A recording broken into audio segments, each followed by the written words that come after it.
Sebelumnya izin memperkenalkan diri. Perkenalkan, nama saya Eci Alisa Putri. Di sini saya akan membahas materi tentang akidah Islam pada masa Nabi Muhammad SAW. Langsung saja ke materi. Jadi pada masa Nabi Muhammad SAW, umat Islam bersatu, satu akidah, satu syariat, dan satu akhlakul karimah. Kalau mereka ada perselisihan pendapat, dapat diatasi dengan wahyu dan tidak ada perselisihan di antara mereka. Perkembangan akidah pada masa Muhammad SAW, akidah bukan merupakan disiplin ilmu tersendiri karena masalahnya sangat jelas dan tidak terjadi perbedaan paham. Kalaupun terjadi, langsung diterangkan oleh beliau. Selanjutnya, pada fase Mekah, beliau berhadapan dengan dua tantangan internal, berupa pembinaan akidah Islam terhadap para sahabatnya yang telah mengikuti seruannya, dan tantangan eksternal berupa perlawanan dari kelompok musyrikin Quraisy, dan setelah di Madinah bertambah dengan tantangan ahli kitab yang terdiri dari dua kelompok penganut agama, yaitu Nasrani dan Yahudi.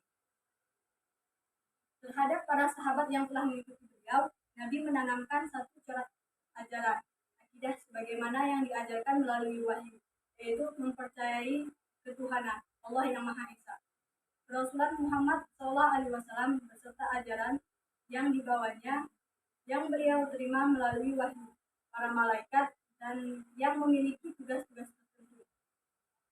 Di samping itu, para sahabat diingatkan oleh Rasulullah SAW agar tidak terjadi perbedaan pendapat doktrin akidah ini, agar para sahabat mengikuti Nabi Muhammad SAW, sebagaimana juga diterangkan dalam kitab An-Anfal ayat 46 yang artinya, dan taatlah kepada Allah dan Rasul-Nya, dan janganlah kamu berbantah-bantahan yang menyebabkan kamu menjadi gentar dan hilang kekuatan, dan bersabarlah, sesungguhnya Allah beserta orang-orang yang sabar.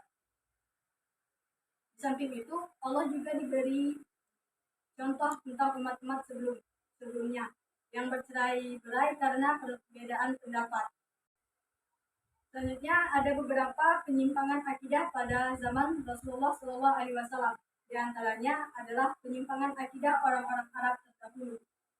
Dan setiap orang yang menyimpang dari agama ajaran Nabi Muhammad SAW adalah disebut dengan jahiliyah.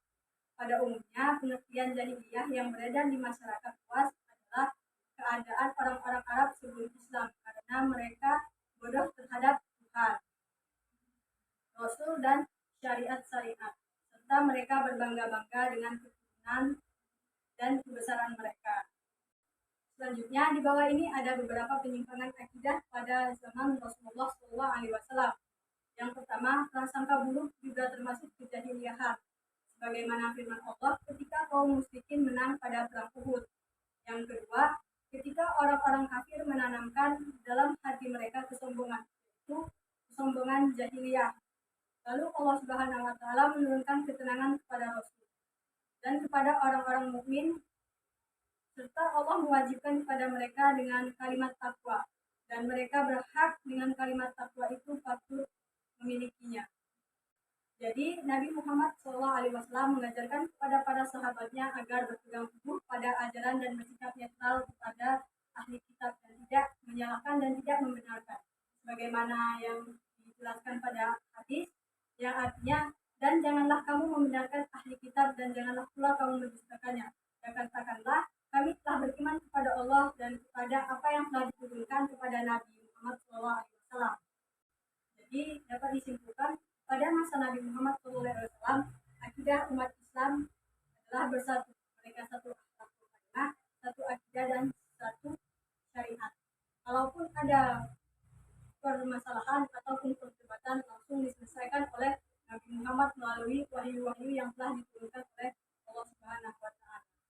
Mungkin itu yang bisa saya sampaikan, kurang dan lebihnya saya mohon maaf. Semoga video ini bisa bermanfaat untuk kita semua.